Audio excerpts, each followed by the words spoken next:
자, 다음 371페이지 행위태양 취거 은익 손기하여 권리행사를 방해한 자 이렇게 됐는데, 원래 이제 이게 시험에는 문제가 된 게 취거였어. 행위태양 중 취거만 판례가 있었어. 그래서 취거만 출제가 됐는데, 최근에 은익에 대한 중요 판례 2개가 등장합니다. 원래 이제 은익에 대한 판례가 지금 우리 책에는 3개가 있는데, 은익에 해당하는 경우. 그런데 이제 1번은 예전에 나오긴 나왔지만 그래 자주 안 나왔는데, 2번과 3번 판례, 대포차 사건하고 직권말소 사건이 비교적 최신 판례거든요. 2016년 11 판례인데, 이것 때문에 이제 은익도 여러분이 좀 집중하셔야 돼. 우선 행위태양의 취거. 전에도 제가 한번 강의 한번 했던 것 같은데, 그때 한번 말씀드렸죠. 타인 관계, 입질. 자기의 물건을 입질을, 전당포에 입질해가지고 입질했는데, 이걸 기망하여 교부받으면 일단 사기죄는 안 됩니다. 왜? 사기죄 객체는 타인의 재물이어야 되니까. 그러면 권리행사 방해죄는 되겠느냐? 그러니까 물어봤는데, 근데 지금 보니까 바로 이건 타인이 점유하고 있는 자기의 물건이니까 권리행사 방해죄가 될 것 같아. 그런데 안 됩니다. 왜? 아까도 말했지만 권리행사 방해죄 행위태양은 취거, 은익, 손괴당해야 되는데, 이 셋 중에 하나 해야 되는데, 이 취거라는 것이 바로 취하여 간다는 것인데, 이게 절도죄의 절취와 같은 뜻이야. 다시 말하면 타인의 점유에 있는 물건을, 정확히 말하면 이제 자기의 물건이겠죠. 타인의 점유에 있는 자기의 물건을 점유자의 의사에 반하여 자기나 제3자의 바로 제3자의 점유로 이전하는 행위야. 그러니까 절차하고 똑같은 개념이라니까. 그런데 속여가지고 기망해가지고 건네받으면 이건 취거다 아니다? 아니야. 그래서 이게 시험에 종종 등장합니다. 그래서 행위태양 1번의 기억, 취거의 뜻이 나오고 있죠. 그리고 예가 나와 있죠. 타인의 점유에 있는 자기 소유물을 기망에 의해 취득한 경우는 취거가 아니기 때문에 권리행사 방해죄가 안 됩니다. 그 판례가 가운데 판례예요. 가운데 판례. 그래서 이 판례가 종종 출제가 된다는 거 알겠죠? 그래서 정리하시고, 은익이 이제 요즘은 잘 나옵니다. 은익은 뭐냐? 이 물건의 소재 발견을 불가능하게 하거나 현저히 곤란한 상태로 만드는 것을 은익이라고 합니다. 그래서 이제 거기에 대한 판례 3개, 1번, 2번, 3번이다. 은익에 당하기 때문에 바로 권리행사 방해죄가 되는데, 특히 요즘 비교적 최신 판례다 보니까 2번, 3번 판례가 잘 나와요. 대포차 사건이라든지 직권말소 사건도 바로 그 물건의 소재를 발견을 불가능하거나 현저히 곤란하게 하는 것이기 때문에 은익이다. 이렇게 보니까 그 정도 보시면 될 것 같고, 다음에 이제 자 교재 보시면 점유강취죄, 준점유강취죄가 있는데 여긴 판례가 없어요. 그러니까 여기는 법조문에 있는 구속요건만 보고 넘어가면 됩니다. 그래서 구속요건만 정리하시면 될 것 같고, 다음에 이제 여러분이 보면 옆에 기출문제로 예전에 2012 경찰 승진 문제에 나온 적은 있는데, 이게 항상 명심할 것은 기출문제니까 여전히 중요하겠다, 그건 아니야. 경찰 시험은 그래요. 왜냐하면 2012년 경찰 승진 문제는요, 일단 승진 시험은 40문제가 나옵니다. 두 번째, 바로 출제자가 누구였다고? 현직 경찰이었어. 현직 경찰은 이런 걸 이제 좀 만점 방지로 내려고 그래요. 지역적인 법 전문 같은 거. 그런데 지금은 누구라고? 현직 교수라니까. 지금은 로스쿨이라든지 법대라든지 경찰 행정학과 교수가 출제를 해. 그러니까 이런 거 안 됩니다. 그러니까 옛날에 기출문제라 해서 다 우리 시험에 앞으로도 출제 가능성 기출문제가 아니야. 그러니까 우리 경찰청만 따지면 18년 전과 18년 이후에 기출문제가 달라요. 그러니까 18년 전에는 현직이 출제를 했어. 그러다 보니까 조금 경찰 스타일로 출제하는 경우들이 있었고, 암기 지향적인 거. 그러니까 암기와 맞출 수 있는 거. 그래서 미수범 처벌이 있는 거 없는 거 이런 건 2018년 이전까지는 있었다고. 가장 어려운 게 그거라니까. 박스 딱 내놓고 미수범 처벌 있는 거를 물어봐. 다음 중 형법상 미수를 처벌한 범죄는 모두 몇 개인가? 개수선택에 모두 몇 개인가 해놓고 박스에다가 5개 정도 범죄를 소개합니다. 가장 어렵습니다. 이게. 이런 건 지극히 경찰 스타일이야. 우리 시험에는 이게 안 나와. 현직 우리 교수들은 자기도 잘 몰라. 이런 걸 자기들이 낼 수가 없어요. 그리고 이런 걸 싫어해. 현직 교수들은, 그러니까 지금 출제인 교수들은 암기성 있는 그런 문제를 안 좋아해요. 애워야 이 친구들이 애웠는가 못 애웠는가를 물어보는 문제를 잘 안 내요. 그래서 이게 이제 암기가 약한 분들은 좀 좋은 점일 수도 있어. 알겠죠? 무슨 말인지. 그러니까 옛날에 그런 문제가 나온 적은 있더라. 자, 다음 이제 타이틀 4. 강제집행 면탈죄입니다. 이것도 중요해. 왜? 책장을 넘겨보니까 파란색이 많죠. 이 말은 뭐야? 판례가 많아요. 판례가 많으면 항상 우리에게는 중요해. 그러면 강제집행 면탈죄는 뭐냐? 자, 민사집행법상 강제집행을 면하려고 자기의 재산을 허위로 빼돌린 경우들이 있어요. 여러분이 아시겠지만, 자, 내가 지금 소송 중인데 재판이 불리하게 지금 돌아가고 있어. 질 것 같아. 지면 내가 유일하게 집 한 채를 가지고 있는데 이 집에 보나마나 이제 강제집행이 들어올 거 아닙니까? 그래서 이 집을 거짓말로 신고 앞으로 매매를 위장해가지고 이자 허위로 양도해놔. 매매 신고가 산 것처럼 해가지고 신고 앞으로 이전 등기를 경려놓은 겁니다. 그러면 이제 바로 이 원고가 승소 판결을 받았는데 보니까 분명히 재판할 때는 집이 있었어. 이기면 이 집에다 강제집행해가지고 자기 채권을 확보할 수가 있는데 재판 끝나고 보니까 집이 없더라고. 한마디로 빼돌린 거야. 그러면 이 원고는 자기의 채권을 승소 판결 받았더라도 채권을 행사할 수 있어 없어? 없죠. 그래서 강집은 보호법익이 채권자의 채권이야. 채권자의 채권을 보호하기 위해서 바로 재산 빼돌리지 마라. 너의 재산을 허위로 바로 양도해가지고 이렇게 빼돌려가지고 채권자의 채권을 바로 행사를 방해할 위험이 있기 때문에 처벌하겠다. 이게 강제집행 면탈죄입니다. 알겠죠? 자, 그러면 이제 강제집행 면탈죄는 법조문을 좀 볼 필요가 있어요. 왜? 자, 봅시다. 327조 강제집행을 면할 목적으로 무슨 범? 목적범. 그러니까 옛날에는 그런 시험 문제다. 자, 다음 중 목적범인 것은 목적범이 아닌 거. 이것도 박스 문제가 나왔어. 그래갖고 잘 나오는 것이 강제집행 면탈죄야. 이게 왜냐면 우리 학생들이 아까 말한 것처럼 권리행사 방해죄나 강집 쪽을 좀 등한시하다 보니까 판례도 등한시하지만 구속요건도 등한시하는 거예요. 그래서 강집이 목적범이 아닌지 잘 모르는 경우가 많아. 그래서 그걸 물어봤는데 지금 보니까 강집은 목적범입니다. 두 번째, 재산을 은닉, 손괴, 허위 양도의 처벌입니다. 자, 바로 객체는 재산입니다. 그리고 행위태양은 은닉, 손괴, 네 가지. 은닉, 손괴, 자, 조심할 거, 허위 양도 또는 허위의 채무를 부담하여 채권자를 해한 자. 이게 강집입니다. 그런데 여기서 이제 아까도 말했지만 주목할 것이 양도가 아니라, 손괴, 은닉, 양도가 아니라 허위 양도, 허위 채무 부담입니다. 그러니까 역으로 말하면 구속요건만 보면 진정한 양도, 진정한 채무 부담은 강제집행 면탈죄가 될까 안 될까? 안 되겠죠. 이걸 지금 여러분 소개하는 거야. 그러니까 법조문은 분명히 허위 양도가 나온 거야. 그러니까 설사 내가 반대로 말하면 지금 재판에 질 것 같아. 근데 내가 유일한 재산을 하나 갖고 있는데 이거 강제집행으로 이제 넘어갈 것 같으니까 내가 이걸 내 친구한테 현금화 시키기 위해서 값싸게 팔았어. 그러면 강제집이 돼, 안 돼? 안 됩니다. 왜? 값싸게 팔았지만 이건 진정한 양도니까. 그러니까 진정한 양도는 그로 인해서 채권자를 해야 할 위험이 있었고 강제집행을 면할 목적이 있더라도 진정한 양도는 강제집이 될 수 없어요. 구속요건이 허위 양도라고 돼 있잖아. 이게 죄형 법정주의인 거야. 알겠죠? 이해가 되죠? 우리가 보면 실질적으로는 나쁜 놈이야. 왜? 실은 5억짜리 아파트를 2억 주고 팔았다니까? 값싸게? 이해가 되죠? 그러면 이렇게 됨으로써 이제 채권자는 채권을 행사할 수 없게 돼버려. 아무도, 집도 줘도 없으니까, 채무자가. 강제집행할 수가 없잖아. 나쁜 놈이지만 처벌할 수 없어요. 이게 죄형 법정주의라고.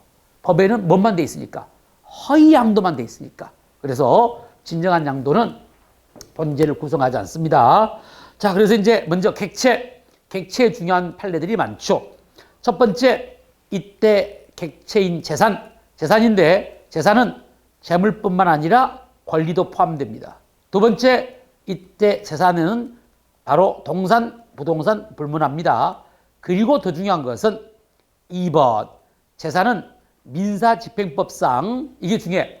민사집행법상 강제집행의 대상이 될 수 있어야 돼. 더 정확히 말하면 민사집행법상 강제집행이나 보존처분의 대상으로 삼을 수 있어야 돼. 여기에 대한 판례가 많아요. 그러니까 민사집행법상 강제집행이나, 왜? 생각해봐. 당연한 거죠. 강제집행을 하려고 지금 재산을 못 빼돌리게 하는 거 아니야. 채무자 재산에 강제집행을 하려고 해야 되니까 당연히 이게는 재산이지만 누구의 재산일까? 강제집행의 재산은 누구의 재산? 채무자의 재산이어야 되겠죠. 채무자라는 말은 없잖아. 그럼 당연히 강제집행이 대상이 되는 것은 채무자의 재산이니까, 생각해봐. 채무자 재산이 아닌 것도 강제집행할 수 있습니까? 내가 이 여자, 이 남자, 이분이 돈을 안 갚아갖고 이 사람한테 소송을 제기했는데 보니까 집도들도 없더라고. 근데 아는 여자친구래. 이 친구 집에다가 내가 강제집행해? 말이 돼? 너 이 여자 알아? 그러니까 여자친구예요. 그러니까 그래? 잘 됐다. 여기다 가압류 들어갑니까? 말이 안 되지. 그러니까 여기서 강제집행의 대상은 당연히 자기 채무자의 재산인데, 주의할 것은 이때 재산이 강제집행을 하게 한 재산이어야 되니까 민사집행법상 강제집행이나 보존처분, 가압류 가처분을 말합니다. 보존처분의 대상이 될 수 있어야 돼. 이게 중요해. 이게 지금 강제집행 면탈죄의 객체 핵심입니다. 그래서 이제 먼저 나오는 것이 1번의 1번. 특허권 내지 실용신앙권. 아까 재산에는 아까도 말했지만 바로 권리도 포함된다고 그랬잖아. 특허권이나 실용신앙권도 무채재산권이야. 이건 재물이 아니고 무채재산권이지만 이것도 강제집행의 대상이 될 수 있기 때문에 강집의 객체가 된다는 것이 판례입니다. 특허권, 실용신앙권도 본죄의 객체가 된다는 것. 다음 두 번째, 바로 이제 쭉 넘어가서 해당하지 않는 거. 해당하지 않는 경우 중요한 판례들이 많은데 이제 여러분들에게 다 소개할 수 없고요. 3번 판례 뭐 다 중요해. 1번, 2번, 3번이 다 별표네요. 그리고 요즘은 또 4번, 5번도 나오더라고. 비교적 최신 판례라서. 봐봐. 4번이 옆에 2021년 일반 승경 문제로 나와 있고, 그리고 5번도 뭐 2018년 구급법원, 자, 재작년 법원 행시도 안 쓰니까 다 알아야 돼. 그런데 늘 말씀드렸지만 이게 그래서 형법은 기본 강의가 중요하지 않다는 거야. 중요하지 않다는 게 아니고 기본 강의를 많이 들으면 안 된다는 거예요. 왜? 지금 이걸 설명할 시간이 없어. 이거 하나씩 설명하려면 여러분이 뭐 한 판례, 이거 여러분 이제 판례 특강 보면 아시겠지만 판례가 5분, 10분 걸립니다. 하나 설명하면 5분, 10분. 그러니까 제가 이제 그 일타에드라는 곳에서 판례 강의를 지금 찍고 있는데 판례 강의를 하면 1시간이에요. 4문제, 5문제에 1시간 걸려요. 1시간. 왜? 판례 하나하나를 다 소개하니까 시간이 그렇게 걸린다니까. 근데 그게 왜냐면 특히 이제 수강 대상이 승진이나 일반 채용이다 보니까 이 사법 공부를 안 한 거야. 그러니까 이것들에 대한 설명을 하려면은 이해를 시키는 강의를 하려면 이것들의 용어를 또 설명을 해야 돼. 알겠죠? 무슨 말인지. 그러니까 시간이 많이 걸려. 근데 이걸 도저히 시험에 나올 줄 알면서도 기본 강의 때 이걸 할 수는 없어. 지금 그거 안 해도 이렇게 보강을 하고 있는데 이거 있다면 언제 끝나게? 뭐 1년 동안에? 그러니까 결론적으로 형법은 따로따로 공부를 해야 돼요. 기본 강의에서는 기본을, 판례 강의 때는 판례를 집중적으로 공부하는 과정을 거쳐야만 실력이 향상돼. 그래서 여러분이 목요일날 시험 봤죠? 여러분이 그 형법 봤을 텐데 점수가 안 나오면 왜 안 나왔느냐? 이건 기본 강의를 여러분이 소홀해서가 아니야. 나 기본 강의 지금 이순환 듣는데 열심히 들었는데도 점수가 안 나온다. 그건 기본 강의를 소홀해서가 아닙니다. 다시 말하면 판례를 공부 안 했기 때문에, 정확히 말하면 문제집을 바로 제대로 정리하지 못했기 때문에 점수가 안 나오는 거야. 앞으로도 마찬가지야. 앞으로도 문제집 정리 안 하면 절대 형법은 좋은 점수가 나올 수 없어요. 왜? 못 봤던 판례가 나오는데? 기본 강의 때 설명 안 한 판례. 그러니까 지금 이거 설명 안 하잖아. 근데 이게 나오는데 어떻게 맞춰, 이것을? 이해가 되죠? 이걸 내가 만약 기본 강의 때 설명했으면 맞출 수 있지. 근데 이건 기본 때 설명할 수가 없어요. 뭐 나뿐만이 아니라 다 마찬가지야. 시간이 없어, 시간이. 그래서 바로 중요 판례 위주로 공부하다 보니까 그게 나오면 맞히는데 시험에는 그것만 나오는 게 아니죠. 근데 이제 3번을 보니까 이거 하나만 설명하겠습니다. 3번. 이것도 뭐 여러분이 이제 지금 처음 알겠죠. 공사가 중단된 건물. 그러니까 지금 이 친구가 나한테 돈을 못 갚아가지고 지금 이제 소송이 들어가가지고 내가 승소 판결을 받았는데 이 사람이 지금 재산은 유일하게 다른 건 없고 자기 그 집을 허물고 이제 단독 그 이런 2층짜리 집을 허물고 지금 이번 이제 집을 하나 지었더라고. 그래서 짓고 있는데 지상 뭐 5층, 지하 2층짜리 집을 짓고 있어. 근데 그게 공사가 끝난 게 아니라 지금 공사가 중단된 건물이야. 우리 민사집행법에 의하면요, 공사가 중단된 건물은 강제집행의 객체가 될 수가 없어요. 알겠죠? 그러니까 설사 이 공사가 중단된 건물을 딴 놈한테 빼돌리더라도 이건 강제집이 아니다? 아니야. 그게 바로 3번입니다. 지하 4층, 지상 12층으로 건축허가를 받았으나 지상 8층까지 골조공사가 완료된 채 공사가 중단된 건물은 본즉 객체가 아니다. 알겠죠? 이런 건 그래도 쉬워요. 그런데 이제 4번, 5번은 설명을 해야만은 알게 되는 보다 어려운 판례인데 이것들도 시험에 나온다는 거야. 2021년 일반 순경에 4번이 나왔어요. 그래서 이런 것들을 이제 따라 문제를 풀면서 봐야 된다는 거. 다음 376페이지 행위태양 아까도 말했지만 4개입니다. 은익, 손괴, 허위양도, 허위채무를 부담하는 것인데 손괴는 없고 은익에 대한 판례들 여기 은익에 해당 여부의 판례들이 있죠. 그리고 다음에 허위양도 어찌보면 있는데 은익에 해당하는 판례들이 다 물론 시험에 나올 수 있어요. 그런데 이제 오늘 하나만 설명한다면 은익이 아닌 거 바로 A급 판례가 2번입니다. 2번. 은익이란 뭐냐? 자, 여러분이 강집의 행위태양인 은익은 두 가지가 있어요. 첫째는 강제집행의 대상이 되는 물건의 소재를 불명하게 하거나 현저히 곤란하게 하는 거야. 그러니까 뭔 말이냐면 강제집행을 하려면 그 물건에 대한 압류가 들어가야 되는데 압류를 피하려고 물건을 빼돌린 경우가 있다니까. 그러니까 쉽게 말하면 숨겨놓은 경우 허위 양도한 게 아니라 숨겨놨어. 발견 못하게. 그래서 그 물건의 소재의 발견을 불가능하거나 현저히 곤란한 것도 은익이고 또 하나 강제집행 면탈죄가 강제집행이 대상이 되려면 누구의 물건이 된다고? 채무자의 재산이 되니까 물론 물건이 있긴 있어. 그러니까 이걸 숨겨놓은 게 아니야. 숨겨놓은 것도 은익이지만 숨겨놓지 않았어. 있어. 그런데 대신 이 물건의 소유관계를 불명하게 하는 거야. 소유관계. 왜? 타인 소유면 강제집행을 할 수 없잖아. 그러니까 이 사람 집에 있긴 있는데 이 사람 집에 있다고 해서 다 이 사람 소유는 아니잖아요. 빌려온 것도 있잖아. 그러니까 한마디로 그걸 바로 자기의 소유인데 이걸 이 채무자가 자기의 소유가 아닌 것처럼 빌려온 물건인 것처럼 이렇게 소유관계를 불명하는 것도 은익입니다. 왜? 소유가 불명하면 강제집행을 할 수가 없으니까. 알겠죠? 그래서 우리가 이제 지금 보시면 큰 타이틀 2번 은익에 해당하지 않는 거 해가지고 이제 은익의 개념이 나오고 있죠.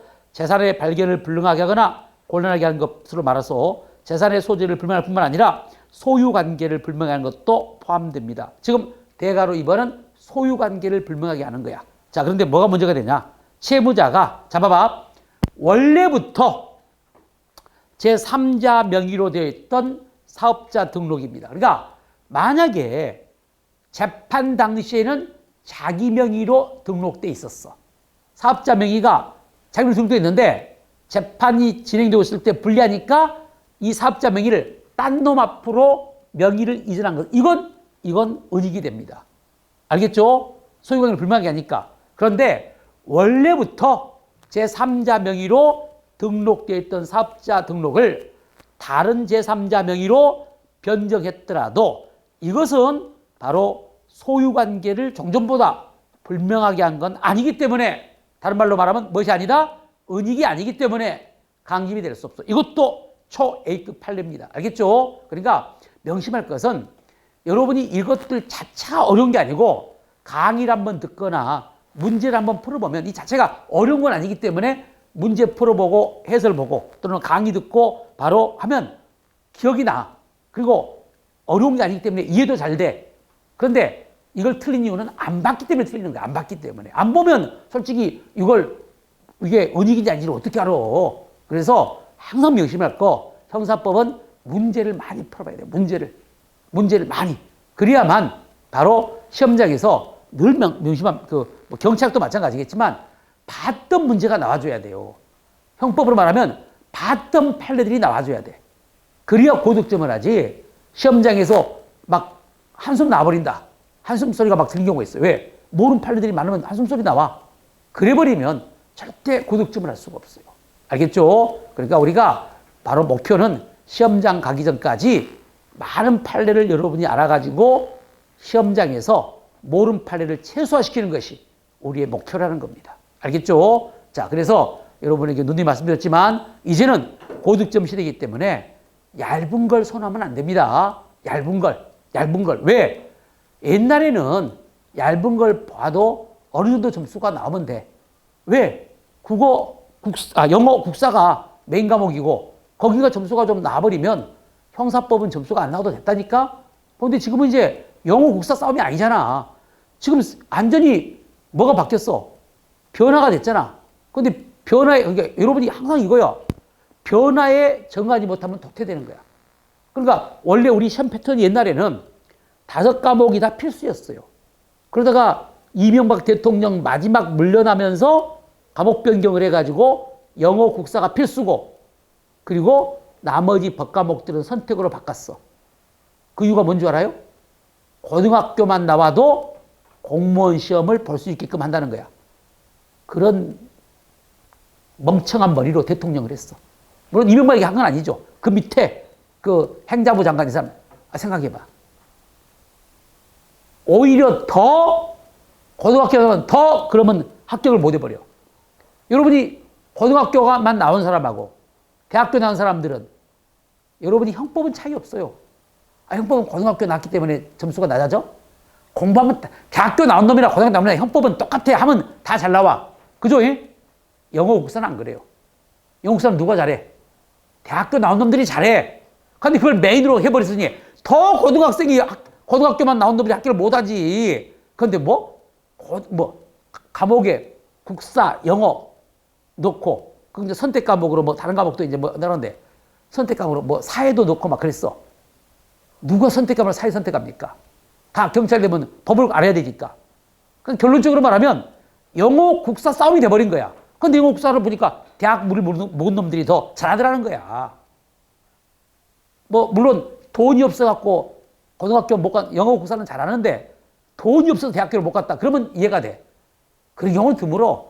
돈이 없어서 대학교 못 간 사람은 요즘은 드뭅니다. 다 대출도 해주고. 그잖아.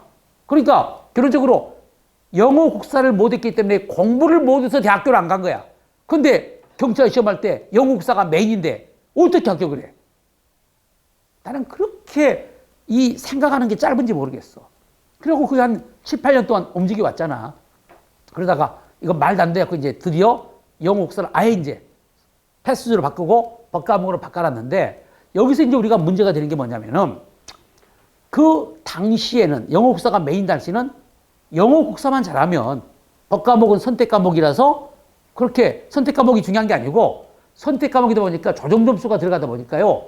형법 100점 맞아도 7점밖에 안 된다. 70점. 그러니까 그 영어 국사 한 문제에 법과목은 2문제가 똑같아. 국사 한 문제 더 맞는 것하고 형법 2문제만 하고 똑같다니까. 그런 식이 됐기 때문에 그런데 문제는 시대가 변했잖아 이제. 이제는 영어 국사 싸움이 아니야. 그죠? 법과목 싸움이야. 그런데 옛날에 영어 국사 재작년까지 영어 국사 싸움일 때처럼 법과목을 공부하면 되겠어요? 그때는 오히려 그때는 또 영어 국사 등한시하고 법과목 열심히 하는 사람은 오히려 그게 멍청한 놈이야. 안 그래? 영어 국사가 지금 당락을 결정하는데 형법 나는 재밌어. 형법에 대해 난 앞으로 경찰 되면 형사 되고 싶으니까 형법을 잘해야 돼. 그건 합격한 다음에 해야 하면 돼. 그래갖고 영어 국사는 안 하고 형법만 하고 있는 놈이 합격하겠어요? 이게 변화에 정하지 못한 놈이라고. 또 떨어져. 이제 바뀌었어 이제. 영어 국사가 이제 의미가 없게 됐어. 그럼 지금은 또 뭐예요? 영어 국사는 해야 되는 거 아니야? 하면서 그게 의미가 없죠. 이제는 법과목에 고득점을 해야 되는 시대야. 그러면 어떻게 해야 돼? 두꺼운 문제집이 필요한 거야. 무기가 좋아야 돼, 무기가. 여러분이 앞으로 봐봐. 공부한 사람들이 보면 여러분이 이제 문제집을 보통은 뭐 합격권에 들어간 사람들은 문제집을 뭐 기본은 서너 번을 봐요. 어떤 사람 막 10번 이상도 봐. 그러면 10번 이상 벗어나봐. 10번 이 사람이 문제집에 있는 문제가 나왔는데 틀릴까요? 문제집을 10번 봤다니까. 그러면 문제집에 있는 것이 틀려? 착각했어. 물론 그럴 수도 있긴 있어. 그건 드물어. 틀린 것은 그 문제집에 없는 게 나왔기 때문에 틀리는 거라고. 10번을 봤어. 공부를 안 한 게 아니야. 열심히 했어. 문제집을 달달달 외웠어. 달달 외우면 뭐해? 거기 없는 거 나오면 없는 건 못 맞추는 거야, 이거. 이해가 되죠? 그래서 문제집이 두꺼워야 돼요. 판례가 많이 소개돼 있어야 돼. 그래야 남보다 앞서는 거야. 근데 우리 학생들이 본능적으로 요즘 학생들이 보면 짧은 거, 얇은 거, 쉬운 거 이런 거 찾다 보니까 짧은 것만 해. 그러다 보니까 그거 해봤자 남들도 다 그거 봐라. 그러면 남보다 한 문제 더 맞춰야 되는데 한 문제 더 맞춰야 합격하잖아. 근데 나 똑같은 문제집 보면서 한 문제 더 맞히는 걸 원한 건 말이 돼 이게? 안 되죠. 그러니까 많이 해야 돼요. 많이. 알겠죠? 그래서 여러분들이 지금 제일로 제가 두려워하는 건 뭐다? 공부했던 것이 기억이 안 나는 게 두려운 게 아니야. 그건 합격권이 없으니까 그런 거고 합격권에 들면요. 봤던 것이 기억이 안 나는 게 아니야. 가장 두려운 건 뭐라고? 못 봤던 판례가 나오는 거라니까. 못 봤던 학설 문제나 못 봤던 판례가 나오는 게 어려운 거예요. 거기서 결정이 되는 거기서 합격이. 이해가 되죠? 자, 그래서 지금 제가 시간 관계상 설명을 많이 못하고 있지만 이런 판례들이 다 옆에 보니까 기출 문제들이야. 그러니까 나왔기 때문에 이런 걸 다 꼼꼼히 보고 가야 된다는 거. 다음 377페이지 아까도 말했죠. 디귿번 허위양도 이른바 우리가 이제 보고자 하는 이른바 그 강집의 행위태양 중 허위양도는 법조문에 허위로 양도한다고 돼 있으니까 당연히 뭐가 돼야 돼? 바로 진정한 양도는 본죄가 될 수 없습니다. 그래서 우리 교재 B번 나와 있죠. B번 진정한 양도인 경우에는 강집을 면할 목적으로 행해졌고 채권자를 해야 한다는 인식이 있더라도 본죄가 성립할 수 없어요. 그 판례, 상담 판례가 그것이죠. 자, 그리고 다음에 이제 허위채무부담은 마찬가지입니다. 허위채무부담. 진정한 채무를 부담하는 것은 진정한 채무를 부담해가지고 채권자를 해야 하는 경우는 강집이 될 수 없어요. 알겠죠? 그러나 허위의 채무를 부담해가지고 채권자를 해야 할 위험이 있으면 강집이 됩니다. 그러면 여러분이 생각해봐. 허위 채무부담이 왜 강집이 될까? 생각해봐. 지금 채무자가 여러분이 아시겠지만 자기의 집을 빼돌린 것도 채권자를 해야 할 위험이 있지만 채무를 많이 부담하는 경우는 집이 있더라도 집이 이제 강집행이 됐잖아. 그럼 이제 경매가 됐다 해봐. 집이 경매가 되면 바로 이제 채권자들 입장에서는 안분비례, 채무액에 비례해서 그 강집행의 배당을 받아요.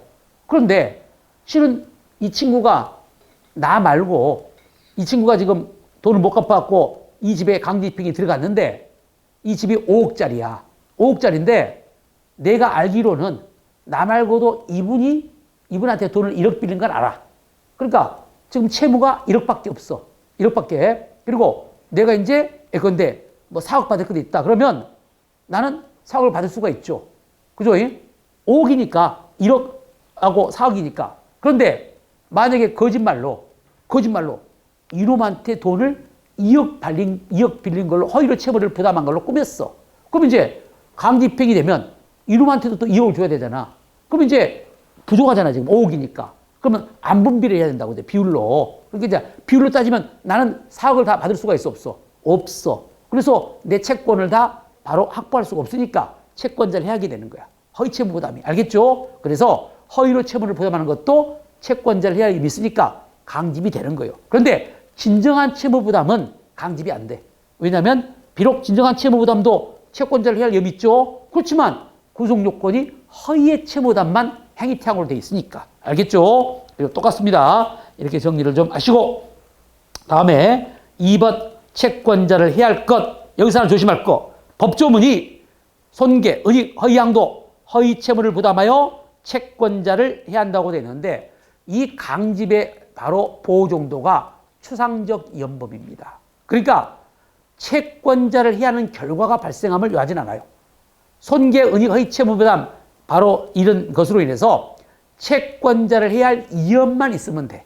알겠죠? 그래서 우리 교재 보시면 자 기억번 채권자를 현실적으로 해를 입힐 것을 요하지 않고 채권자를 해야 할 이연성만 있으면 족하다. 과연 그런가? 판례 378페이지 1번 강진면탈지역 기술식 해가지고 바로 1번에 보시면 밑줄 나와 있죠. 강집행을 면탈하는 목적으로 재산을 은닉, 손괴, 허위 양도하거나 허위 채무를 부담하여 채권자를 해야 할 이염이 있으면 성립하는 것이고 반드시 채권자를 해야 하는 결과가 야기되거나 행위자가 어떤 이득을 취하여야 범죄가 성립하는 것은 아니다.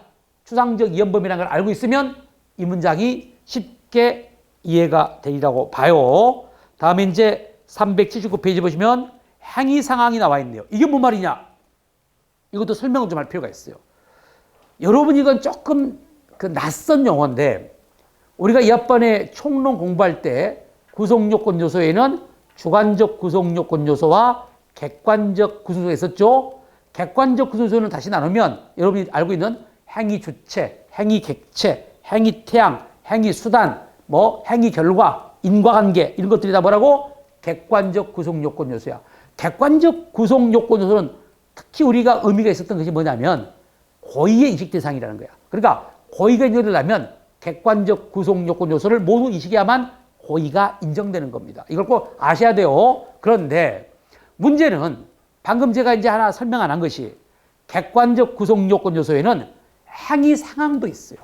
그러니까 제가 이제 말은 안 했는데 행위 주체, 행위 객체, 행위 태양,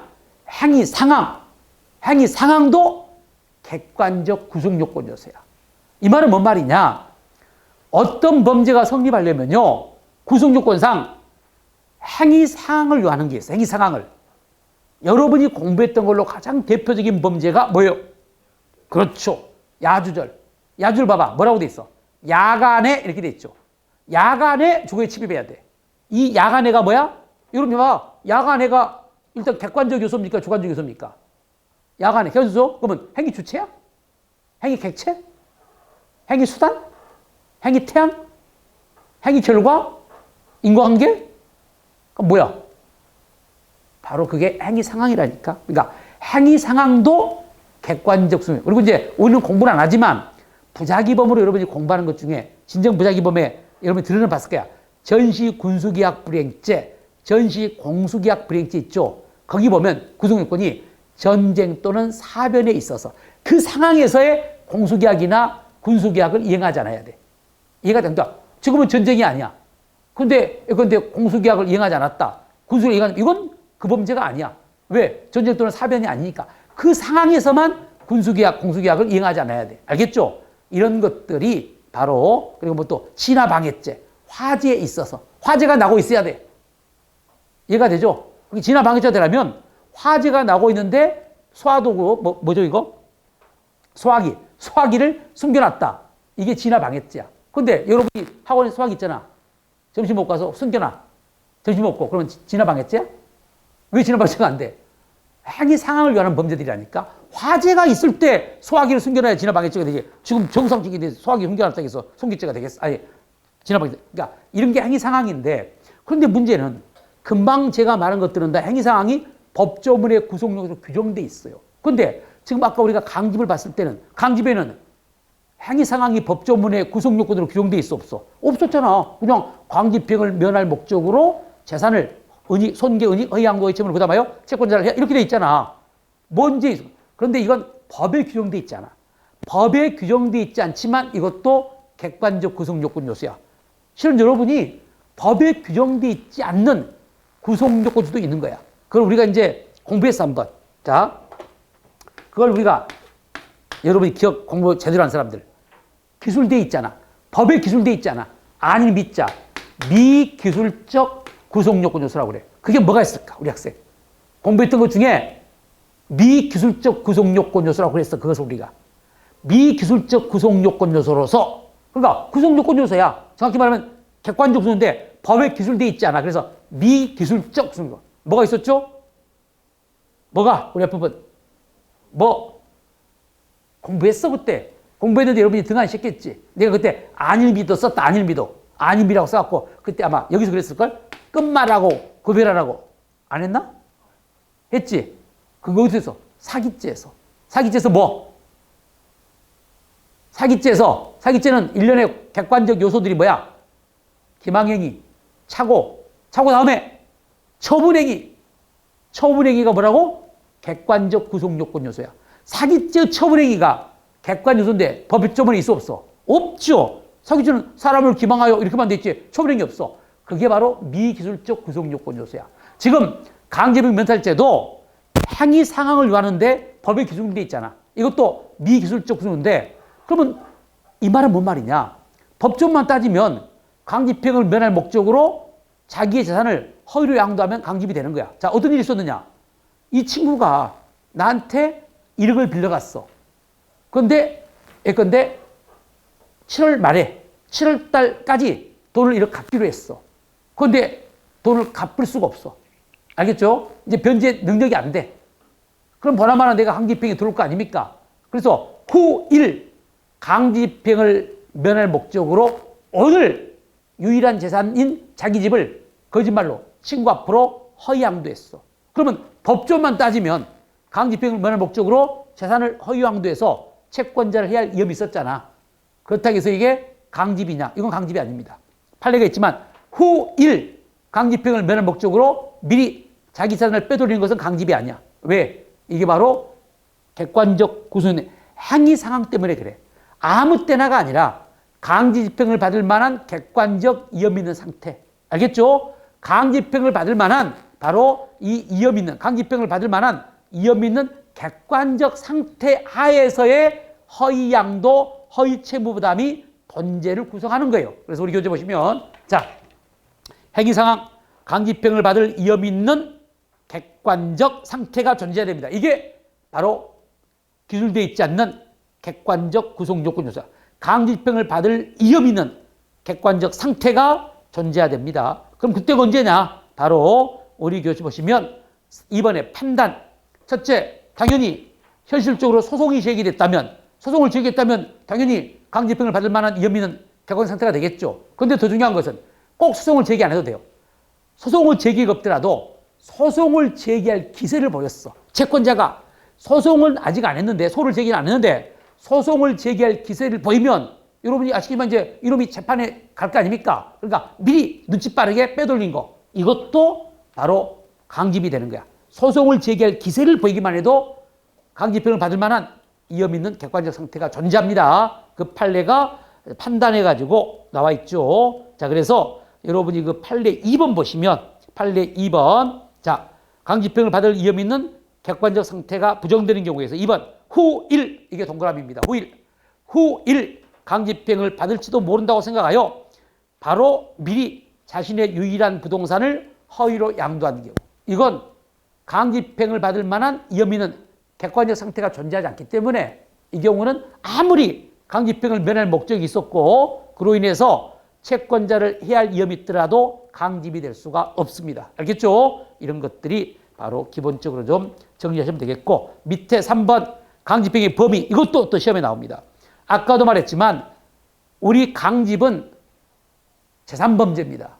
개인의 재산권이죠. 그러니까 결론적으로 말하면 이때 강집의 보호법익은 개인의 채권, 채권자의 채권인데 이게 개인의 채권이어야 되기 때문에 바로 민사집행법상의 강제집행만 본죄의 강제집행이 되는 거예요. 그러니까 민사집행법상 강제집행을 면할 목적으로 허위양도한만이 본죄가 되는데 이런 경우가 있어요. 여러분은 이제 그럴 의미가 없는데 사업을 하다 보면요.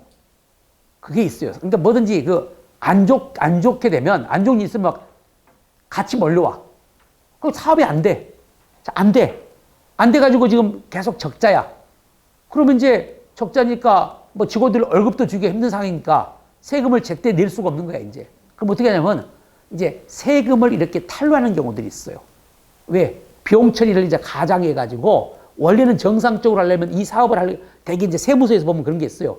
정확히 말하면 정확히 조사할 수가 없잖아. 그러니까 표준세율이라고 해가지고 그 직종에 속하는 사람들의 어느 정도의 세율을 이제 걷는단 말이야. 그러니까 이 업종은 예컨대 소득 금액의 한 20% 정도는 내야 돼. 그러니까 막 이제 그럴 때 이제 그 20% 될 때 비용 이렇게 막 하더라도 보통 이 정도까지는 세무서에 눈 감아줘. 그러니까 원래는 30% 내야 되는데 대개 보면 사업한 사람들이 막 가라로 거짓말로 영수증 만들고 해가지고 세금을 적게 비용 처리하고 늦게 내잖아. 근데 그걸 세무서가 모르는 건 아니야. 알면서 이제 성실성, 20%까지는 내라. 그럼 20% 정도로 내면 그냥 눈 감아준단 말이야. 근데 이제 그건 잘 나갈 때 20% 내도 괜찮아. 근데 못 나가고 있잖아, 지금. 업소는 세무서에서 못 나가냐, 어떻게 알아? 그러니까 못 나가고 있기 때문에 평소에는 20%를 냈는데 이번에는 이제 돈이 없어. 그러니까 세금을 소득 금액의 10%만 내는 거야. 그만큼 이제 가라 영수증을 많이 갖고 비용 처리했겠죠. 그러면 세무서에서 뭐가 들어와버려? 세무조사가 들어와버리는 거야. 그게 중요해. 그러니까 이 어떤 관행이라는 게 굉장히 중요합니다. 그러니까 그래서 여러분이 세상은 공짜가 없어요. 세무사를 써가지고 사법사를 세무사를 쓴 이유가 뭐냐면 세무사가 그런 걸 좀 맞춰서 세무사들도 자기네들에 다 그런데 현직에 있었기 때문에 선생님 20% 정도는 나도 그러더라고 이제 보니까 20% 정도는 내야 된대. 그게 한 표준 세율이야. 그러면 거기 맞춰서 내면 그냥 조용해. 근데 이걸 조금 더 아끼려고 소탐세실이야. 조금 덜 내려고 10%까지 다운시켜버려. 그러면 이제 너무 적게 내버리면 세무서에서 세무조사가 들어와버린다니까. 그러면 왕창 이제 세무조사. 그러면 이게 말해요. 이게 소탐대실이야 정말. 1년에 한 200만 원 아끼려다가 2억 물어줘야 되는 상황이 생긴다고 이제. 왜? 세무조사가 들어오면 그 정도만 아니라 5년 동안의 소득에 대한 세무조사를 해버려. 그럼 그 탈루액이 그러면 한마디로 가짜로 꾸민 것들이 다 탈루가 나니까 그걸 가산세까지 붙여버린다니까. 그러니까 한마디로 200만 원 적게 내려다가 2억 내야 되는 게 세무조사야. 근데 이제 사업이 안 돼가지고 그랬는데 세무조사를 또 세무조사까지 받아버렸네 이제. 이해가 돼? 2억 내래 2억. 2억이 어디가 있어. 그래서 이제 세무조사가 해갖고 언제까지 이제 하라고 영수증이 날라왔더라고. 그 세무 고지서가. 근데 이 친구가 이 유일한 게 만약에 여러분 조심할 거 세금을 안 내게 되면 이걸 우리가 체납처분이라고 체납처분. 국세징수법상 체납처분에 의해서 이 집에 압류가 들어옵니다. 알겠죠? 그러니까 이 체납처분을 면할 목적으로 자기의 유일한 재산을 빼돌렸어. 이건 강집이다 아니다. 이게 시험에 중요해. 이다 아니다? 아니야. 왜? 이때 국세징수법상 체납처분은 민사집행법상의 강제집행이 아니라니까. 개인의 재산권이 아니잖아. 이건 국가의 조세채권이잖아. 그러니까 바로 여기서 아까 말한 것처럼 민사집행법상, 그러니까 강제집행, 면탈죄의 강제집행은 민사집행법상의 강제집행만을 말하는 것이지 국세징수법상의 체납처분은 포함되지 않는데 이게 시험에 이따금씩 나온다? 그러니까 이게 사례로 또 나와. 그냥 판결로 나오면 쉬운데 사례로 나와요. 그래가지고 바로 이제 체납처분을 면할 목적으로 자기의 유일한 재산을 이렇게 허위로 양도해. 이건 마치 강직 같은데 아니야. 왜? 이미 틀려버렸어.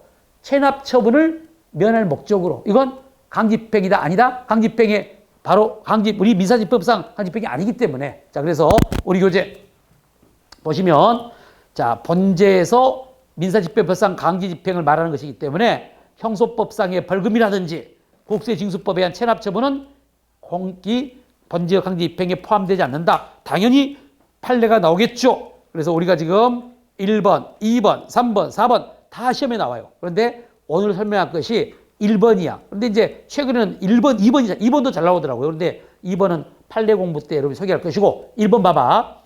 본제 강제집행, 면탈죄 강제집행은 민사집행법상의 강제집행을 말하기 때문에 국세징수법에 의한 체납처분은 강제집행이 아닙니다. 그래서 국세징수법에 의한 체납처분을 면할 목적으로 재산을 은닉한 경우는 본제가 성립할 수 없죠. 자, 그래서 이런 것들도 생각하고 있어야지 생각 안 하고 있으면 금방 넘어가 버려. 금방. 그래서 다음에 4번 마지막 채권의 존재.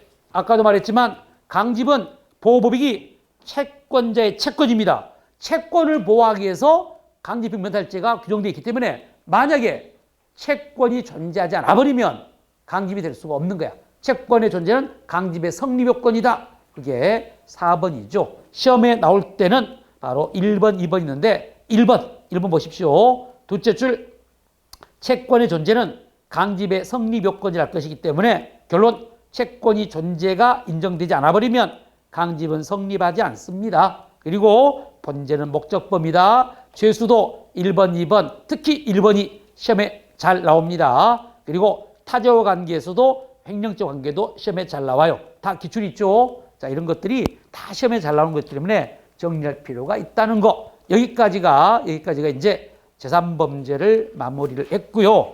이제 원래 사회적 법익을 공부해야 되는데 이 학번에 우리 어떤 학생이 이 방아죄 보면 인강에 보니까 실화죄하고 교통방해죄가 없다고 그랬는데 실화죄는 원래 강의를 안 했어요. 왜? 실화죄는 중요하지 않습니다. 실화죄는 중요하지 않기 때문에 그냥 넘어가고 이제 우리가 볼 것 중에 바로 페이지 408페이지 보면 제5절 교통방해죄가 있죠. 자, 페이지 408페이지 교통방해죄도 가끔 시험에 나오기 때문에 판례가 있으니까 오늘 간단히 언급하고 넘어가겠습니다. 교통방해죄는 뭐냐면 문자 그대로 교통을 방해하는 거야. 대표적으로 여러분이 저쪽 길에다가 바위덩어리를 갖다 하나 차도에다가 바위덩어리 하나 갖다 놔. 그러면 이게 뭐야? 교통방해죄입니다. 알겠죠? 또 차도에다가 바로 트랙터, 트럭 하나 갖다 세가지고 차 통행을 불가능하거나 현지 곤란하게 하는 거. 이게 뭐라고? 교통방해죄야. 그래서 이제 교통방해죄도 판례들이 꽤 있어요. 그래서 교통방해죄가 이제 시험에 나오는 경우도 있고, 특히 지금처럼 이제 28문제가 형법 문제로 나오는 경우는 더 출제율이 좀 높겠죠. 그런데 이제 지금까지는 잘 나오긴 나오는데 지금까지 자주 안 나왔던 이유가 뭐냐면 이 사회적 법익에서 지금 이제 1장이 공공의 안전과 평온에 관한 죄인데 여기서 주된 메인 범죄는 무슨 죄야? 방아죄야. 그러니까 주로 출제자들은 방아죄를 출제해버리다 보니까 교통방해죄도 공공안전과 평온에 관한 죄인데 좀 밀려버린 거야. 사이드로 이게. 그래서 이제 의도적으로 출제할 마음을 안 가지면 출제를 안 해요. 그리고 왜냐하면 지금까지 우리 형법 20문제가 나왔을 때는 지금 이 사회적 법익에 대한 범죄가 보통 2문제가 나오거든요. 근데 필연적으로 한 문제는 문서에 관한 죄야. 문서에 관한 죄는 반드시 나와. 그러니까 나머지 한 문제가 나와야 되는데 어떤 경우는 방아죄를, 어떤 경우는 뭐 또 이른바 성폭력에 관한 범죄를, 어떤 경우는 바로 이른바 교통방해죄를, 어떤 경우는 또 이제 다른 이렇게 문제를 내다 보니까 상대적으로 교통방해죄가 출제 비중이 좀 낮아졌어요. 알겠죠? 무슨 말인지? 그러니까 저도 그래. 저도 사회적 법익에 2문제를 내면 문서가 아니라 딱 갖다 박아놔야 되고, 받고 나머지 범죄를 또 뭐냐면 통화나 유가증권을 내고 싶어. 왜? 사람의 심리가 그러거든. 여러분이 유가증권에 관한 죄도 여러분이 항상 두려워하거든요. 그러니까 그쪽을 내주면 틀릴 것 같아. 출제하는 사람들은 틀리기를 바라는 거야. 틀리기를. 알겠죠? 이번에 모의고사 봤는데 점수 잘 나왔다 그러면 나를 배신하는 거야. 내 의도를 파악하지 못하고 나는 틀리기를 바라고 내는데 맞춰버린 것은 나를 무시하는 거야. 우리 학생 점수 좀 나왔어? 중간 정도 나를 적당히 무시했네. 그러면 자, 그러니까 이해가 되죠? 출제자의 본능은 틀리게 내려고 한다니까. 그러니까 바로 유가증권죄에서 내버리면 교통방해죄는 그만큼 나올 확률이 떨어져 버리는 거예요. 그래서 이제 교통방해죄를 너무 깊이 볼 필요는 없고 어차피 우리 책에 있는 판례에서 나오게 돼 있는데 우리가 기본 강의 처음이니까 여러분들이 우리 인강이 높다고 했으니까 교통방해죄가 뭐냐? 교통방해죄가 나올 것 딱 하나야. 일반 교통방해죄만 나와. 우리 기본 범죄 일반 교통방해죄인데 자 봅시다. 페이지 409페이지 일반 교통방해죄 185조 육로, 수로, 교량을 행위태양, 손괴하거나 불통하게. 손괴가 뭐겠어? 여러분이 길 파헤치는 거, 길을 갖고 파헤쳐가지고 차 못 가게 하는 거. 자, 두 번째, 불통하게 하거나 불통, 기타 방법으로 교통을 방해한 자. 이렇게 돼 있고요. 일단 여기는 객체가 중요합니다. 객체 중에 수로, 교량은 필요 없어요. 바로 육로가 중요한데 교통방해죄의 육로는요. 바로 사람들이나 차마가, 그러니까 차마. 사람들이나 차마가 바로 통행할 수 있도록 일상적으로 공용되는 바로 장소야. 그러니까 다시 말하면 이 육로만 의미하면 돼. 일반 공중의 왕래 공용되는 육상의 통로입니다. 그래서 우리 책 잠깐 보시면 그 1번 보시면 1번 판례 1번 둘째 줄 여기서 육로란 사실상 일반 공중 왕래에 공용되는 육상의 통로를 말하고 조심할 거 그 부지의 소유관계 이거 조심해. 소유관계가 중요하잖아요. 그러니까 자기 소유의 토지도 바로 사실상 일반 공중의 왕래에 바로 사용되는 장소면 번지역 객체가 돼. 그러니까 자기 땅이라고 자기 땅에 사람들이 많이 다니는데 내 땅이야 못 다녀 하고 철조망 쳐놓으면 이것도 일반 교통 방해죄가 된다는 거야. 자기 소유 그러니까 소유관계 그 부지의 소유관계나 통행권리관계 통행인의 많고 적음을 불문한다. 알겠죠? 그러니까 바로 불특정 다수인 또는 차마가 자유롭게 통행할 수 있는 공공성을 지닌 장소를 말하는데 여기에 해당하냐 안 하냐에 대한 판례들이 많아요. 그러니까 용로에 해당 여부. 그래서 이제 아까 말한 것처럼 일단 사실상 일반 공중의 왕래에 사용되는 장소라면 자기 소유의 토지도 번지역 객체가 됩니다. 그래서 우리 교재 보시면 자, 그 대가로 2번 보시면 1번에 대가로 2번 피고인 소유의 토지를 피고인 소유의 토지입니다. 그러더라도 번지역 객체가 되니까 자기 토지라도 바로 구도로가 사실상 일반 공중의 왕래에 이용되는 이상 여전히 번지역 객체인 육로다. 2번도 뭐라고 돼 있어? 도로의 토지 일부의 소유자라도 그러니까 꼭 소유자들이 이런 놈이 되게 보니까 소유자들이 이런 짓을 한다니까. 그러니까 자기 땅인데 불특정 다수인이 바로 통행로를 이용하고 있어. 그러니까 이 친구가 못 다니도록 도로 중간에 바위를 놔두고 파헤치는 거.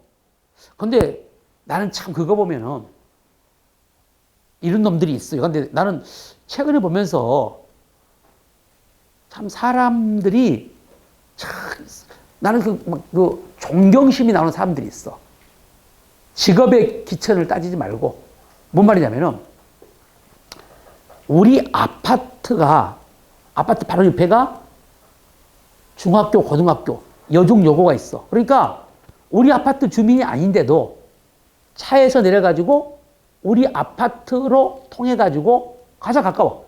바로 아파트 통해가지고 여중 여고로 간단 말이야. 알겠죠? 그러면 이제 아파트 초입에는 그 경비실 있잖아.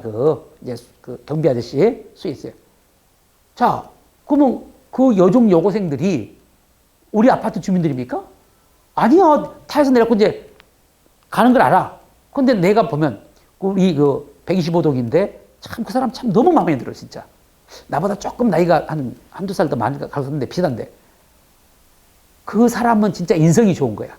그 학생들이 이제 차에서 내려갖고 그 학교로 가려고 들어오잖아. 막 손을 들어줘. 그것도 이제 학교할 때. 학교에서 우리 주민도 아닌데 보통은 자기 주민한테도 인사 안 해. 보통 놈들은.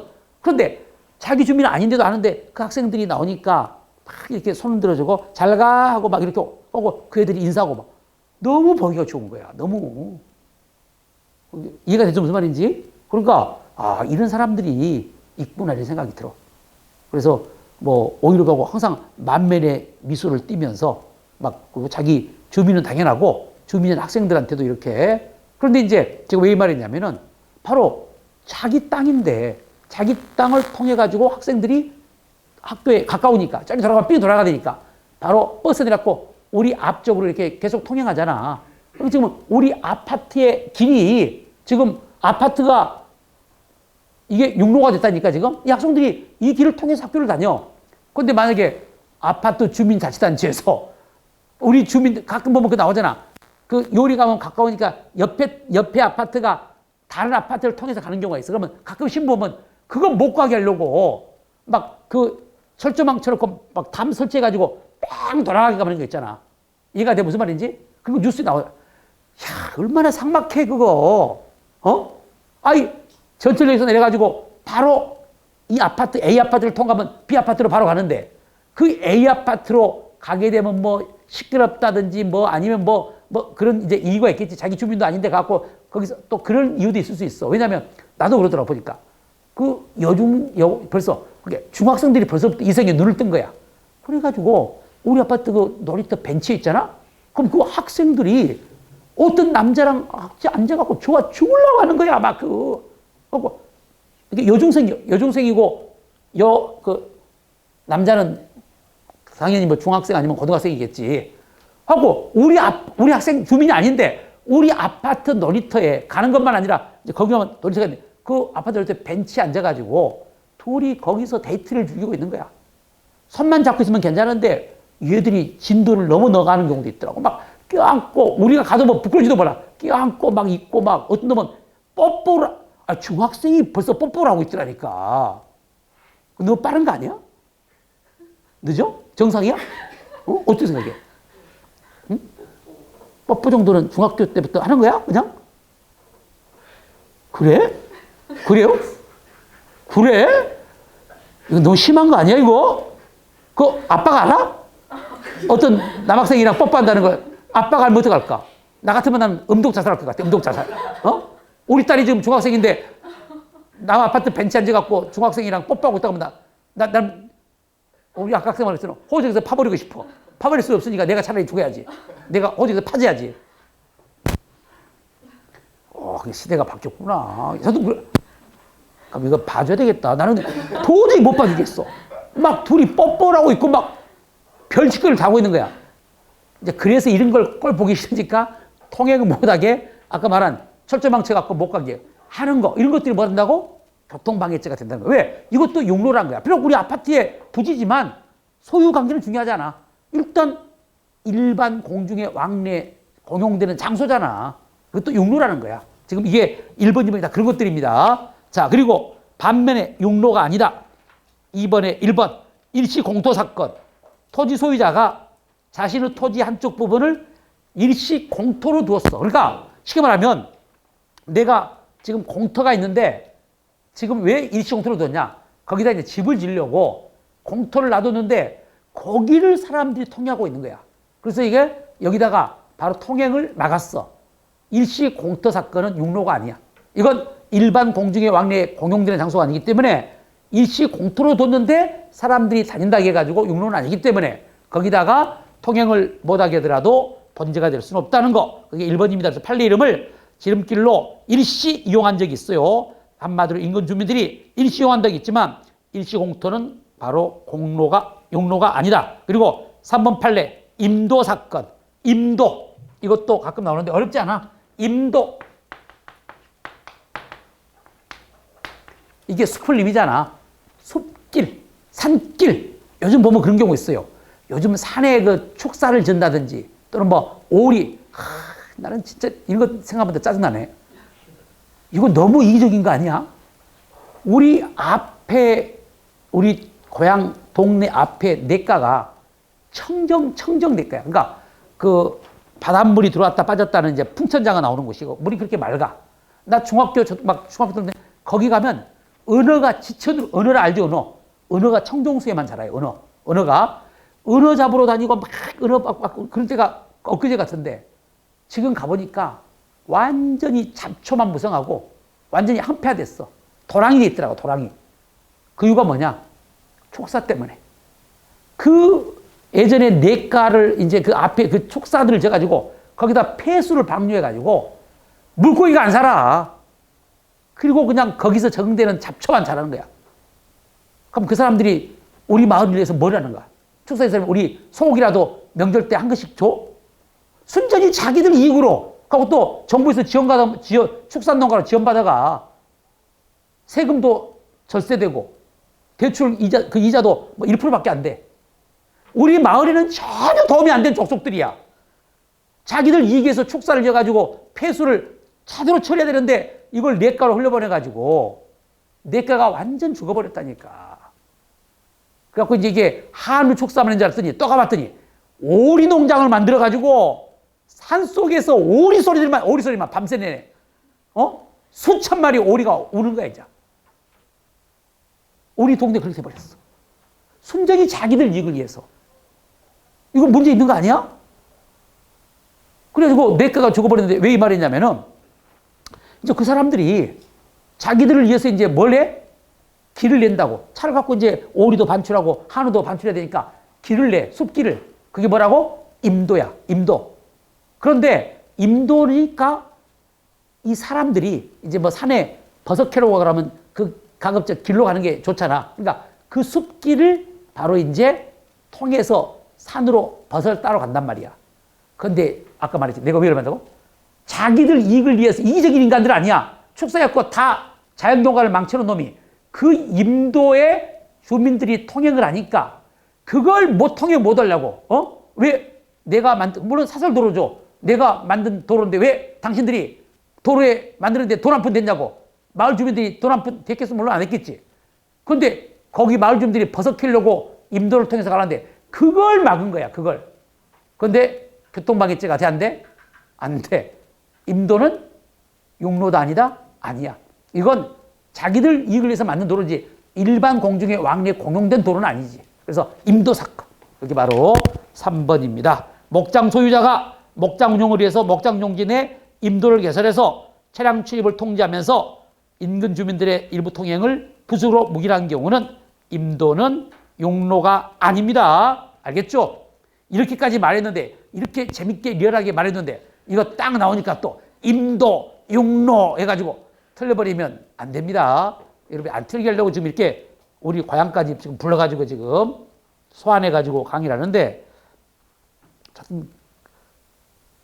이건 아니 그래서 이게 그리고 이 축산 농가가 이제 내 친구 그런데 내 친구도 지금 이제 강화도에 땅을 하나 사놨는데 그 당시 한 60만 원 평당 60만 원 주고 샀다 가더라고. 그러니까 아마 한 5억 정도 주고 이제 땅을 샀겠지. 땅을 지금 팔 수가 없대. 왜? 그것도 알아야 돼. 땅을 샀는데 그 당시 이제 마을 쪽에다가 마을 인근에다 땅을 샀는데 그때 이제 그 당시는 마을에 축사가 없었던 거야. 그런데 축사를 그 뒤로 이제 어떤 놈이 축사를 그 자기 고향에 축사를 짓고 들어와버려. 여러분이 땅이 축사가 있어버리면요 누구도 안 삽니다. 강화도 같은 땅은 여러분들이 뭐 전원주택이라든지 이거 하려고 사는 거 아니야. 전원주택인데 옆에서 막 소가 울고 있어요. 뭐 소와 함께야? 전원주택? 축사가 있으면 똥값 때문에 똥값이 아니라 아예 안 사. 완전히 갖고 매덕 날리는 거야. 축사 때문에. 그러면 그 사람이 축사 졌다고 당신 땅값 안 나온다고 뭐 보조해줘? 없어. 다 자기 이익을 위해서. 타인의 피해를 가져오는. 아까 그래서 내가 축산농가 나 그렇게 좋게 안 봐. 근데 여기서 한우값이 쌉니까? 한우가 싸? 한우가 얼마나 축산농가를 해서 정부가 보조해주고 그 주민들에 대한 피해, 자연경관 훼손하고 그랬는데도 한우값 그렇게 비싸고 미국서 좀 소고기 좀 사서 먹으려고 했더니 안 돼. 한우값 떨어져 해가지고 광우병 파동 그 선동해가지고 유모차 부대까지 와가지고 참 한심하는 거야. 그리고 왜? 광우병 파동이 왜 나왔습니까? 한우값 때문에 한우값 안 떨어지게 하려고 하는 거야 실은. 미국산 수입 소고기 말하고 거짓말하고 내 구멍이 송송 난다고? 지금까지 구멍 송송 나서 아무도 없어. 결혼식 가봐. 결혼식 가면 LA 갈비 있잖아. 뷔페 LA 코너에 줄 서 있어. 그런 분들이 다 옛날에 미국산 소고기 보면 청산가리 먹겠다고 막 그런 사람도 LA 갈비 앞에서는 그러니까 미국 그거 아니야 그건? 그만큼 우리나라 국민들이 선동이 약해요. 정치인들이 선동을 이용해. 그걸 또 약한 걸 알고 순 거짓말 해가지고 그래서 좋은 사람은 누구야? 한우 농가만 좋은 거야. 한우 농가만. 자기들한테는 한우값은 계속 이제 오르고 만약 미국산 소고기 있으면 한우값이 폭락을 했겠지. 다 보면 시골 사람들도 다 이기적이야. 이기적 보면. 돈 안 되면 돈 될 것 같으면 하고 옛날처럼 시골 사람들이 순수 개나 줘버려. 더 영악해 시골 사람들이 보면 순수하잖아. 이제는 다 선동하는 집단들이 있거든 보니까. 그거 안 해봤어? 우리 보험 사기? 신안인가 어디 섬에서 마을 주민 40몇 명이 입건됐잖아.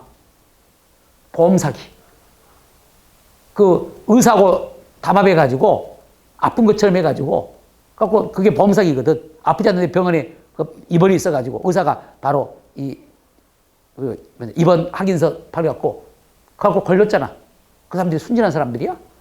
보험금 타먹으려고 아프지도 않으면서 마을 주민 전부 다 40 몇 명이 전부 다 병원에 살고 있는 거야, 병원에. 자, 그래서 보면, 그런데 갑자기 말이 샜는데, 아까 말한 임도는 육로가 아니다. 이거 하나 설명하려고 10분 까먹었네, 지금. 갑자기 흥분해가지고. 여러분 아마 이제 서울 사람들이 이해를 못 할 거야. 그런데 저는 시골 살다 보니까 어렸을 때 그렇게 깨끗하고 수영하고 막 그렇게 헤엄치고 놀던 냇가가 풀만 자라갖고 이 물 쫄쫄 뭐 1m 정도 도랑이 돼 있더라니까. 도랑이. 고기가 없어. 살 수 없대, 고기가. 폐수 때문에. 하고 이제 폐수가 있으면 또 더 잘 자란 풀들이 있나 봐. 이제 뭐 축사 농가 그 폐수. 막 뭐 이름 없는 풀들만 막 뭐 키높이로 막 자라고 있더라고, 거기에. 자, 다음에 이제 행위태양맛 기수식에서 이제 기수식이 또 하나 중요합니다. 여러분이 일반교통방해죄도 추상적 위헌범이야. 이건 우리가 2학번에 그 총론에서 시험이 났죠. 이게 시험에 잘 나옵니다. 일반교통방해죄는 추상적 위헌범이므로 이렇게 나와. 추상적 위헌범이고, 따라서 일단 바로 교통이 불가능하거나 현재의 곤란한 상태가 발생하면 바로 기소가 되는 것이고, 교통방해의 결과가 현실적으로 발생할 필요는 없다는 거. 그래서 이제 그와 관련된 판례들이 나오고 있죠. 일반 교통방해죄가 성립하는 경우, 성립하지 않는 경우 다 시험에 잘 나오는 것들인데, 참고로 딱 두 개만 비교하고 강의를 여기를 마무리하겠습니다. 자, 두 개 비교가, 자, 시험에 잘 나온 것 중에 이제 우리가 기본적으로 혹시 1번 교통방해죄 성립하는 경우 3번하고 성립하지 않는 경우 바로 2번입니다. 2번. 근데 이게 실은 판례 번호가 같아요. 그러니까 같은 판례야. 같은 판례인데 다만 사안이 다르기 때문에 따로따로 떼놨는데, 생각해봐. 이것도 마찬가지야. 결론만 말합니다. 둘 중에 하나는 일반교통방해죄야. 쉽게 말하면 바로 그 통행을 불가능하거나 현재의 곤란하게 할 정도가 된다는 거야. 알겠죠? 바로 그 행위가 통행을 불가능하거나 바로 현재의 곤란하게 할 정도가 되는 경우가 있고 안 되는 경우가 있는데, 어떤 일이 있었느냐. 이제 여러분이 시골 같은 데 보면은요, 뭐 이런 시골이 아니라 꼭 뭐 다른 데도 좀 한적한 데 보면 도로가 있고 도로에 바로 붙여가지고 지금 집이 지어져 있어. 그런데 여기에 이제 폐기물 운반 차량이 폐기물을 운반하면서 우리 집 쪽으로 이렇게 이제 가는데, 폐기물을 가득 싣고 갈 거 아닙니까? 무게가 너무 많으니까 이 차가 가면 우리 집이 막 흔들려. 이 차가 지나가기만 하면. 그러니까 내가 이제 위험하잖아. 그래서 폐기물 차량의 통행을 못하게 하려고, 막으려고 첫 번째, 이 도로에다가 트랙터를 세워두거나 철책 펜스를 설치했어.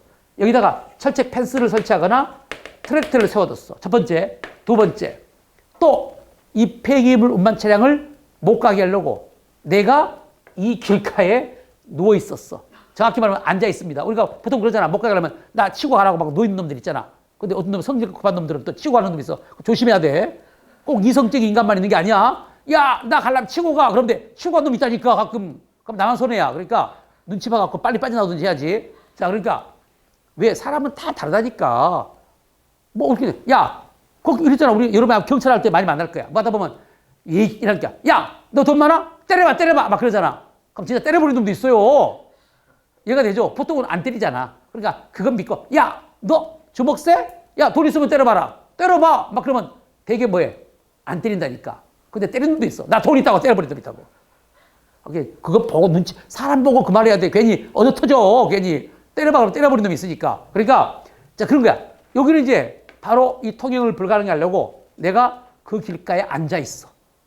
그러면 보나마나 못 갈 것을 하고, 둘 중에 하나를 우리 판례는 일반 교통방해죄로 봤어. 우리 뒤에 분 전자호자 어떤 게 일반 교통방해죄가 될까? 된다면 길가에 트랙터 설치해 놓은 거, 세워 놓은 거. 두 번째, 길가에 가로 앉아 있는 거. 전자후자. 그래. 여러분이 다 판례에 맞는 생각을 갖고 있는 거야. 우리 판례는 전자는 일반 교통방해죄로 봤어. 바로 통행을 불가능하거나 현재 곤란을 받고, 후자는 일반교통을 부정했어. 그래서 봅시다. 우리 교재 411페이지 3번 피고인이 가옥 앞 도로가 폐기물 운반 차량의 통행로로 이용되어 가옥 일부에 균열 등이 발생하자 피고인이 이 도로에 트랙터를 세워두거나 철책 펜스를 설치함으로써 차량의 통행을 불가능한 경우는 바로 일반교통방해죄가 되지만 반대로 성립하지 않는 거 2번에 2번 이 차량들의 앞을 가로막고 앉아서 통행을 일시적으로 방해한 것만 갖고는 일반교통방해죄가 아니다. 왜? 통행을 불가능하거나 현저하게 곤란하게 하는 아니다. 현재의 곤란하기는 아니라고 본 거야. 그래서 이 두 개 판례가 나올 때 우리 기출로 보시면요. 기출로 보시면 옆에 411페이지 보시면 밑에서 두 번째가 나왔네요. 이렇게 이제 나올 수 있으니까 정리를 하시기 바라요. 그리고 이제 우리 시험은 이제 이게 기본 범죄고요. 가중적 구속 요건으로 기차 선박 등 교통방해죄. 알겠죠? 그러니까 이제 아까는 6년인데 철로, 궤도, 철로에다가 바위, 그러니까 기찻길에다가 바위를 갖다 놔가지고 바로 기차를 못 가게 하는 거. 이건 뭐라고? 기차, 바로 교통방해죄가 되는 거예요. 기차는 형이 더 셉니다. 그리고 기차 등 전복죄 이런 것들이 있는데 이런 것들은 조금 추정성이 거의 없으니까 일반 교통방해죄 중심적으로 보시기 바랍니다. 알겠죠? 여기까지 보고 그리고 제가 이제 문세 관한죄를 좀 보려고 했는데 지금 나는 이거 1시간 정도면 이제 재산분쟁 끝났는데 이게 2시간이 넘어버려 가지고 그냥 이제 문세 관한죄는 그냥 인강으로 들으시고 이제 그 좀 쉬었다가 형사소송법 수사 증거를 하겠습니다. 왜냐하면 수사 증거가 너무 늦을 것 같아서 그러니까 문세 관한죄는 그냥 인강으로 들으십시오. 원래는 강의를 해줘야 되는데 조금 아쉽지만 시간 관계에서 어쩔 수 없으니까 그렇게 하시고 그리고 이제 그 수사 증거 책 있죠? 그 책을 여러분이 가지고 여러분이 공부를 하시면 되겠습니다.